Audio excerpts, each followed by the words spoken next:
সোমবার সকালে হাওড়ার দক্ষিণ সাকরাইলের চাপাতলা থেকে মানিকপুর পর্যন্ত কংগ্রেস সমর্থিত বামফ্রন্ট মনোনীত সিপিআইএম প্রার্থী সব্যসাচী চট্টোপাধ্যায়ের সমর্থনে এক পদযাত্রা অনুষ্ঠিত হয়।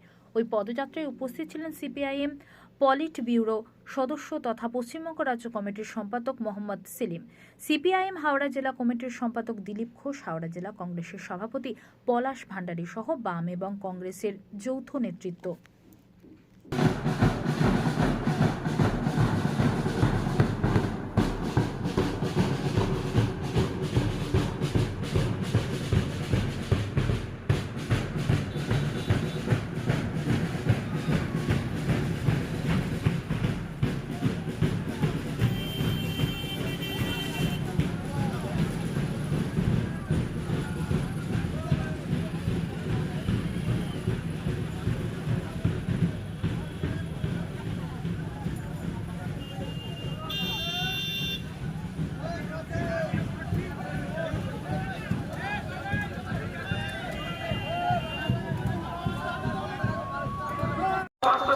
ঘর থেকে বেরিয়েছে, তার বান্ধবীর ফ্ল্যাট থেকে বেরিয়েছে, জ্যোতিপ্রিয় মল্লিক আর অনুপ্রদের বাড়ি থেকে বেরিয়েছে।